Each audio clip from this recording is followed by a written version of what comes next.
Everyone. ओम नमो वासुदेवाय नमः। जय हो राधे कृष्णाय नमः। जय हो। पुरुषोत्तम मास अधिक मास कथा अध्याय 16वां हिंदी में अर्थ सहित। ओम नमो नारायणाय नमो नमः।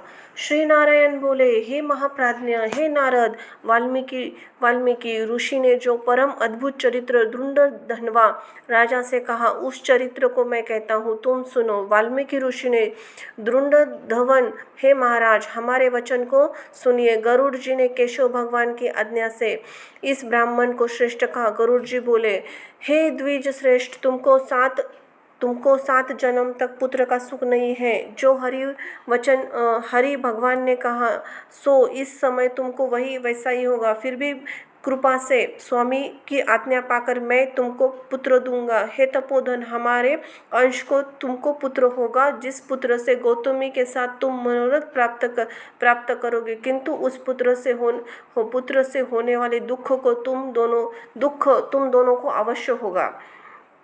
हे द्विज शार्दुल, तुम धन्य हो जो तुम्हारी बुद्धि हरि भगवान में हुई। हरि भक्ति सकाम हो या निष्काम हो, हरि भगवान को दोनों ही प्रिय है। मनुष्य का शरीर जल बुद्ध के समान क्षण में नाश होने वाला है। उस शरीर को प्राप्त कर जो हृदय में हरि के चरणों में चिंतन करता है, वह धन्य है। इस अत्यंत दुस्तर संसार को तारने वाले हरि भगवान के अलावा दूसरा कोई नहीं है। यह हरि भगवान की कृपा से मैंने तुमको पुत्र दिया है। मन में श्री हरि को धारण कर सुख पूर्वक विचारो और उदासीन भाव को संसार के सुख भोगो। वाल्मीकि ऋषि बोले, गौतमी और सुदेव दोनों स्त्री पुरुष के देखते देखते उत्तम वर को देखकर उसी समय गरुड़ पर सवार होकर भगवान श्री हरि शीघ्र ही वैकुंठ को चले गए। सुदेव शर्मा भी स्त्री के साथ अपने मन के अनुसार पुत्र रूप को वर पाकर अपने घर को आया और उत्तम ग्रह आश्रम का सुख भोगने लगा। कुछ समय बीतने के बाद गौतमी को गर्भ रहा और 10वां महीना प्राप्त होने पर गर्भ पूर्ण हुआ।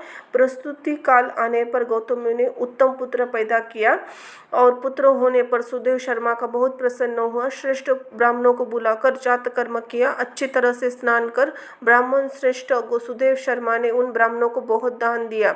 ब्राह्मण और स्वजनों के साथ बुद्धिमान सुदेव शर्मा ने नामकरण संस्कार किया। कृपालु गरुड़ जी ने प्रेम सह यह पुत्र हुआ था। शारदकालीन चंद्रमा के समान उदय को प्राप्त तेजस्वी यह शुक सदृश है। इसीलिए मेरा यह पुत्र शुकदेव नाम वाला हो। माता के मन को आनंद देने वाला वह पुत्र पिता के मनोरथ साथ साथ शुक्ल पक्ष के चंद्रमा को समान आगे बढ़ाने लगा। पिता के हर्ष के साथ उपनयन संस्कार कर गायत्री मंत्र का उपदेश दिया।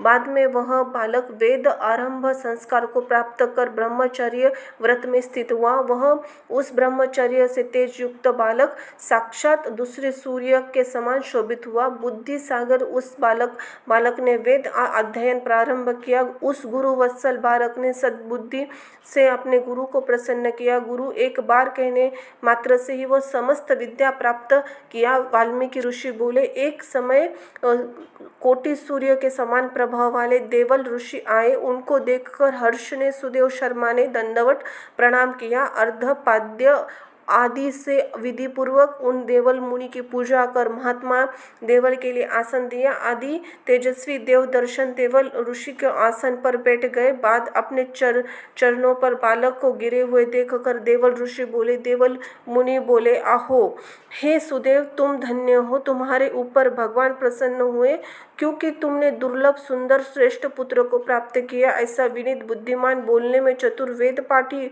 और शीलवान पुत्र कहीं भी किसी ने भी यहाँ नहीं देखा।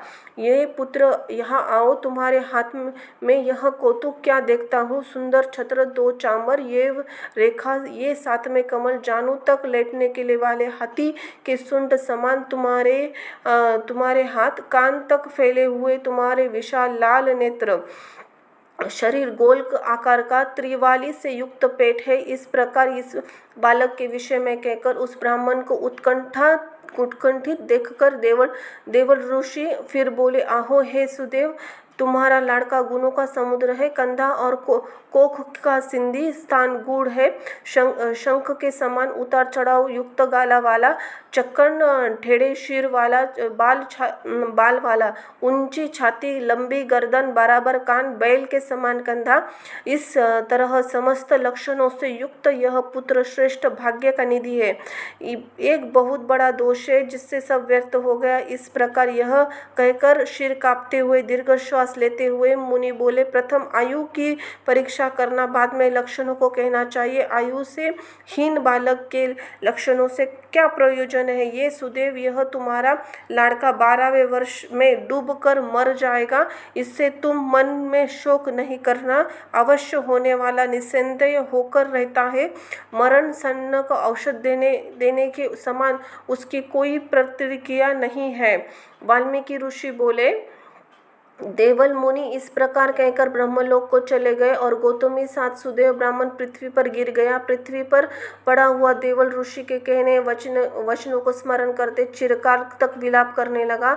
बाद में उसकी स्त्री गौतमी धैर्य धारण करते हुई पुत्र को अपने गोद में लेकर प्रथम प्रेम से पुत्र का मुख चुम्बन कर बाद में पति से बोली, गौतमी बोली, हे द्विंदराज, होने वाली वस्तु में भय नहीं करना चाहिए। जो होने वाला है, जो नहीं होने वाला है वह कभी नहीं होगा, और जो होने वाला है वह होकर रहेगा। क्या राजा नल, रामचंद्र, युधिष्ठिर दुख को प्राप्त नहीं हुए? राजा बलि बंधन को प्राप्त हुआ, यादव नाश को प्राप्त हुए, हिरण्याक्ष कठिन व्रत को प्राप्त हुआ, वृत्तासुर मृत्यु को प्राप्त हुआ, सहस्ता अर्जुन का सिर काट गया, रावण के भी उसी तरह सिर काट गए। हे मुनि, भगवान रामचंद्र भी वन में जानकी के विरह प्राप्त हुए, राजश्री परीक्षित भी ब्राह्मण से मृत्यु को अवश्य प्राप्त। हे मुनीश्वर, इस प्रकार जो होने वाला है वह अवश्य होता है। इसलिए हे नाथ, उठिए, सनातन हरि भगवान का भजन करिए, जो समस्त जीवों के रक्षक है, मोक्ष को प्राप्त करने वाले हैं। वाल्मीकि ऋषि बोले। इस प्रकार सुदेव शर्मा ने अपनी स्त्री गौतमी के वचन को सुनकर और स्वस्थ हो हृदय में हरि भगवान के चरणों का ध्यान कर पुत्र से होने वाली शोक को जल्दी त्याग दिया। इति श्री ब्रह्म नारदीय पुराण पुरुषोत्तम 16वां अध्याय समाप्त हुआ। ओम श्री नारायणाय वासुदेवाय नमो नमः। धन्यवाद।